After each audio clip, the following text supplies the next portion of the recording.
This is Ian. Hello, Ian. You're up next. Thank you for being patient, sir. Hey Bart, how you been? How's it going, man? Where are you playing out of here? So I play mostly out of the Encore Boston Harbor. Oh, that's right. Encore Boston Harbor. And what size the game is this? This is 510. The big game. Well, not really big, but So have you seen me? I'm going to be there I'm going to be there tomorrow, and I'm actually going to be there quite early tomorrow. I have a haircut at 9 a.m., and then I'm going to head over there. I don't know if you've seen me there.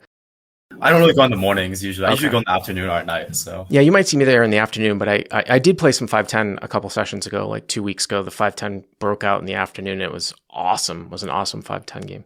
All right, so 510. This is a 2K cap, is that right? 2K cap? I don't really remember. I don't usually buy them for the cap. I usually buy them for a little less than cap, but Okay. yeah, close to it on there. Yeah. Okay, so start us off here. It's cool. Okay, so it's nine-handed. hmm It's 2500 effective. So the preflop action, the hero and the low jack. I'm hero. Low jack raises to $30 with jack of hearts, jack of diamonds. Jack of hearts, jack of diamonds to 30. Okay. The cutoff calls hmm and the big blind calls. And the big blind calls. Very boring preflop action. $95 pot. So you go to 30. You go to 30. You get the cutoff who makes the call and also the big blind call. So we're off three ways, $90. Okay. Or 90. 95. Yeah. Yeah. Yeah. Okay. Yep. So very boring. Flop comes jack of clubs, four of diamonds, and two of diamonds. So top set, Yep, top set. front door flush draw up, and you have jacks with the jack of diamonds. Okay. Yes. So I block the flush draw. So action, the big blind just checks. hmm So me and the low jack and the hero, I bet $60. It's a bit large, but I tend to like c betting a bit larger at Encore simply because 1/3 bets people just love calling. Not sure if we can discuss it, but I bet $60 into 95, which is a bit large, but I usually like betting around half pot as a c bet. So you bet 60. I mean, what I would say is like anytime that you unblock top pair, which you don't do, right? Because you've got all the top pair here and it's a high connection type of board. And a lot of people are playing like a lot of offsuit types of broadways and it's textured. Like if it was like, queen, jack, three, Christ, you could go almost the entire size of the pot here. Jack four deuce, I might not take the 2/3 sizing. I might go, the 1/3 just because you're blocking like a lot of the jack. But anytime you're in a setup and you tell me where you think betting larger is better because of the fact of just the setup of how people construct pre-flop and how loosey-goosey they are on the flop, I don't have a big issue with it. Like, I don't think this is a mistake that you bet 60. Sure. Okay.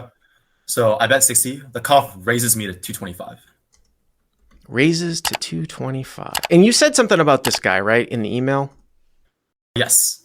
So for those who are, a follower of the, CLP Collins, the cutoff was the nerdy MIT kid who tricked you in the call a couple of weeks ago with the reverse hand, right? Oh, right. I don't remember exactly which hand that was, but I do remember. I was like, oh, you're one of the nerdy MIT guys. He's like, I'm not a nerd. It was a 10-10 versus queen jack hand. It was like the tens flop top set, and then the jacks turned a queen for the straight. Oh, okay. Okay. Yeah. Okay. So he raises to 225. I assume the big blind folds. Yeah, big blind folds. And so I'm here. I'm just thinking I have top set, right? Nutted hand. I kind of want to get as much money into the middle as possible. So I raised to 650. So hero bet three bets to what, 650? Is that what you said? 650. Yep. So I get a couple questions for you here. It's always very interesting in these setups to think about, and it might not be, might not always be necessary, but it is interesting to think about like what hands are you bet three betting here on this flop? And I mean, the value hands obviously, pop up to us are like jack, or maybe you would do it with deuce, deuce, and 4-4 as well. Maybe 4-4 because you would never have jack in this configuration, right? Yeah, I was thinking probably fours. I probably don't have, it's unlikely I have deuces here. I'm not that loose of a player, I don't think. So I probably would not have deuces post flop. You would just fold deuces you wouldn't open deuces in the low jack? Actually, maybe. I might randomize it, maybe like low frequency. Look at the clock, right? Pre-flop. Oh, Yeah. God. But then the other question though comes in is like, you're not really doing this with over pairs. Like if you had aces or kings. So, there's always this theoretical question of balance because do you have any sort of semi-bluff combos here that you bet three bet against a raise? I was thinking maybe like ace jack of diamonds, maybe. If I had ace jack of diamonds, I might bet three bet. Now, why would you bet three bet with ace jack of diamonds here? Well, I mean, I have top with a flush draw, right? With a nut flush draw. So maybe I'd bet 3-bet and maybe try to entice fours and deuces into a call. Maybe. What do you mean entice them into a call? Well, actually, no, sorry. Maybe, I mean, just get someone in the middle, possibly with top, and maybe get like a worse jack to call. Like if I have ace jack, for example, I don't really double block him like jacks, or maybe get like a worse pocket pair like tens or nines to call.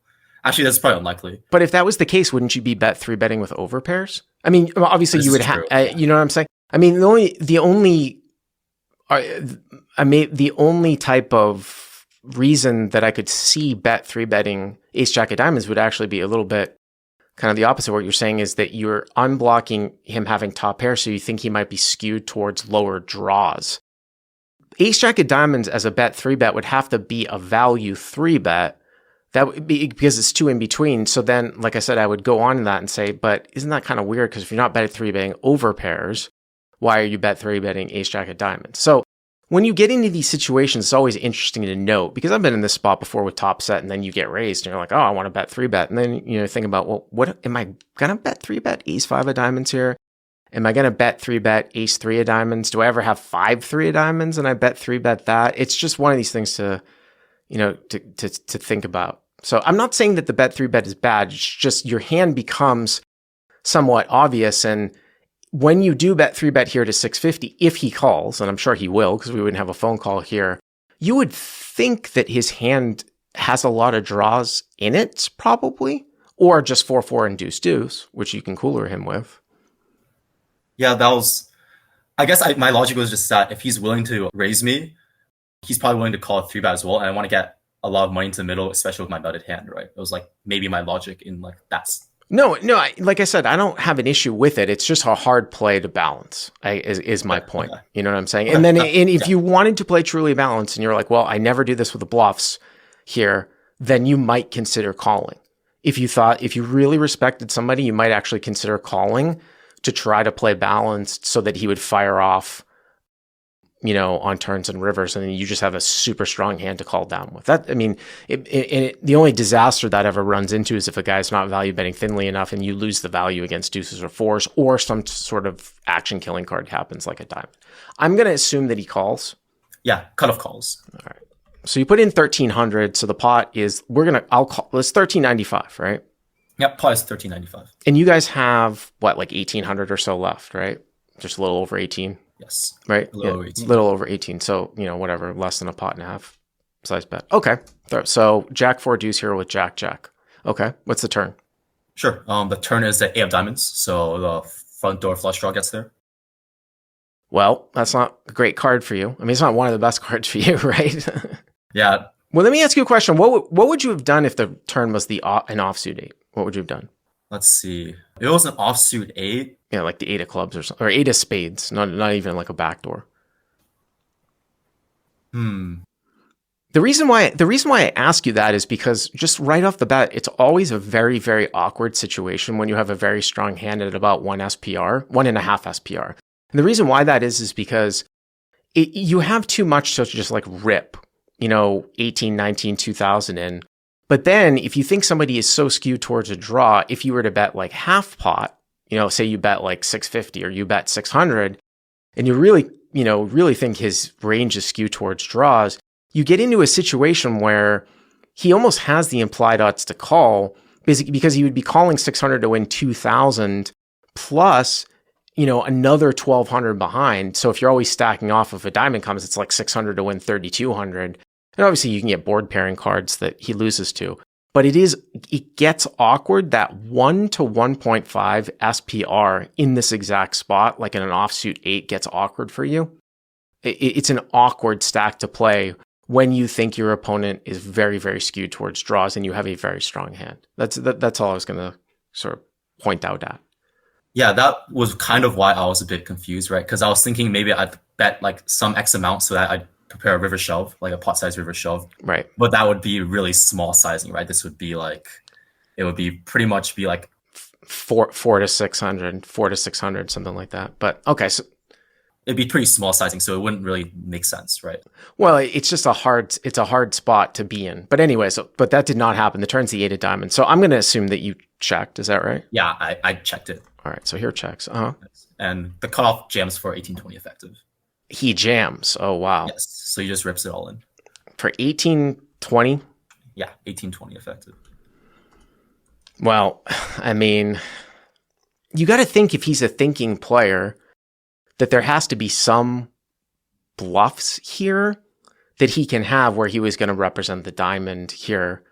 And what would those bluffs maybe consist of? Just looking on paper, the logical ones would be the straight draws that contain a backdoor flush draw, I think, on paper, like 5-6 of clubs, ace-5 of clubs that wasn't 3-bet pre, ace-3 of clubs, or maybe once in a while you're allowed to kind of make a semi-bluff type of, say he had like 5-4 of clubs or ace-4 of clubs or something like that. Like that type of low-ranked middle pair on Jack-4 deuce with another guy in the hand does demand some forms of protection. Like if he had 4-5 of clubs here, you could make a case. I could make a case here if I was in the cutoff. Sometimes I might raise the flop with 4-5 of clubs. If you follow it here, just because I want to drive that other guy out, you could be c-betting. I could take the pot down right now, and I would plan. If you called, I would plan on representing, some front door diamonds. Now, like I said, that assumes that he has some bluffs. If he never has bluffs here, obviously, if he turned his hand over and it was a flush, and you saw that it was a flush, you would not be getting the pot odds. It's 3,200. It's 1,800 for you to call. You really need 4-1, which you don't have because you need 10 outs to boat up. So if he turned over a flush, yeah, it would be a fold. Now, my other question would be, would he ever have smaller sets here? So would he ever play smaller sets like this when you check on the diamond turn, like fours or deuces? And does he ever have that structured backdoor club flush type of holding, like the 5-6, the ace-3, the ace-5, where you 3-bet to 650? It's still kind of chunky. I mean, it's still 400 more for him to call with a gut shot with backdoors, but the plan would be to rip, diamonds in that spot. It can't be one of these things where people are like, oh my God, LOL, it's just always a fold. If he's a thinking player at all and he takes this type of sizing, it's a tough one, man. I mean, I would have trouble folding. I think here with top set, unless I really knew the guy and I just thought that he's going to have a flush like a ton. So whenever I come away with this, I always think, and people can disagree with me, that it can't be that big of a mistake to call off here with top set the way that this one went down. People saying you don't think that they play lower sets, this way. JB Bruin saying why I don't check on the turn. I think that the turn card does demand a check if he's so heavily skewed towards a lot of diamonds, because the problem with not checking is you're not giving him the opportunity to blast off with those bluffs that we talked about on the flop. So earlier that session, I actually saw the same player, the cutoff. He raised a 3-flush turn and it jammed for about 1.5x on a brick river with just the bare ace blocker. So he's capable. Yeah, so he's capable of making these type of bluffs, like the three flush turn, right? And then jamming with just the ace blocker. Maybe even the king blocker. If he does have the ace blocker, I could see him doing that as well. So it's possible he has like an ace of diamonds, king of diamonds in his range, maybe. I'm not really sure. What did you say? Possible he has what? Like maybe the ace of diamonds or king of diamonds in his hand, maybe. Just like one of those hand. I mean, he would have to raise the. But again, he called your bet 3-bet, so that's very unlikely. Like king queen with the queen of diamonds or with the king of diamonds raising the flop and then calling your bet 3-bet. It's just that starts to get very, very spewy. Yeah, there was a good comment here from Andrew Luna who says the nuts going all in on the turn with the third diamond is so suspicious. Yeah, that looks. It's not a common value line for someone just to blast all in. Now, maybe he could have a smaller flush here too. Like I've seen that guy. Well, actually, maybe I'm confusing guys. Maybe not that guy, but say he's got like 5-3 of diamonds, which was a combo draw. He might blast all in. It would be more likely, I would think, for him to blast all in here with smaller diamonds than the nut flush. But I'm not going to get on you for making a call, especially if you told me if you think the guy's capable. I mean, I don't think he has fours or deuces here. I think fours and deuces would also be afraid of the flush coming in, right? So I think it would probably check through with fours and deuces. I do agree that would be a bizarre line to take with, middle or bottom set. So, does he have some of these bluffs? And again, it's just one of those things like where you use that empirical evidence of, well, I saw this guy do that. And while that's true, it means he's capable. I still would point back to the fact that he still has to have something to call your 3-bet. It's not like you just bet and he raised and you called, and now all of a sudden he has all these hands that he might have just by raising that he was going to fold to a bet 3-bet, but he called your bet 3-bet. That's why like him having like king queen with the king of diamonds. I mean, for him to raise that flop and then call your bet 3-bet is just a gigantic spew. So, what did you end up doing? So I agree with your analysis. I pretty quickly called. I mean, I can't really get away from here, right? So hero calls. He shows ace of diamonds, 3 of diamonds. He has ace of diamonds, 3 of diamonds. So ace of diamonds, 3 of diamonds. So he had a combo draw. So he flatted pre. He had a straight flush wheel draw. And then obviously he got there. Yeah. On the turn. Which just goes back to what I was saying too, like even with an offsuit brick, when I was asking you about like the 8 of clubs, like he probably can't call your shove if you went 1.5x from up front on the turn with just like a 12 out combo draw, maybe with 2 of the outs not being good, but he certainly could call almost up to like maybe 3/4 pot size if he always thinks that if he hits the river, you're going to call off if he makes it, right? Did you boat up at the end or? So we ran the river twice. So 5-10, you can run it twice, which is pretty nice. Unfortunately, I break both. The first river is the 9 of diamonds, so 4 red diamond doesn't really change anything. Yep. And then the second run out was the 9 of clubs, so I break out on both. Don't both. So you lose. I mean, that's kind of a cooler. And I think so. Just a quick question to end this call: like, how typical is it? I think somebody did ask me. Actually, I remember this in the podcast from 2 weeks ago. I had a guy. I had 3-bet a guy with ace jack from the small blind button versus small blind, and the board came out like super textured, like jack 10-3. And I decided to like take a check call line, and then the turn was like an 8, and he jammed the turn, and I called with ace jack, and he had ace 9 offsuit. So he's just open ended, and he asked me to run it twice. And I usually my usual sort of take there is that I don't normally run it twice unless I don't have enough money on me in a certain game. Like I'll do it like on Hustler Casino Live because the pots get so big, and I'm like, oh shit, if I lose, how much do I have behind? But it doesn't make any difference. It doesn't change the EV of the hand that much. I was just wondering, like, did he ask you to run it, or did you ask him to run it, or? I think I asked him to run it, and obviously I'm behind here, so. Was it, you asked him to run it after he revealed his hand, or? Yes, yeah. Oh, okay. Which, again, doesn't matter either.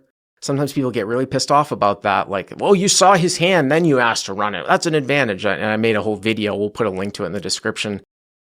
I think it was maybe from 6 to 12 months ago. It was a really high-performing video where Mariano, the vlogger Mariano, sort of changed his mind. Like he had said he was going to run it once. He wanted to run it once. And then when the hands were tabled, he then said, do you guys want to run it twice? It was against 2 people.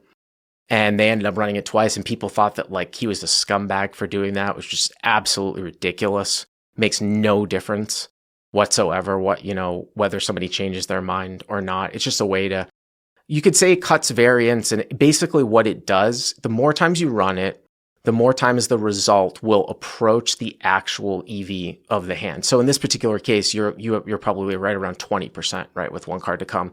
So if you were to run it 5 times, the most common scenario would be you would win 1 out of 5, and that would approach your overall equity in the hand. So the more times you run it, the more times that it approaches the equity. Because if you just run it once and you're 20%, or the other guy's 80%, there's only one outcome. Someone's going to win the entire one, and someone's going to lose the entire one. So that's where the variance comes into play. But thank you very much for the call, Ian. I appreciate it.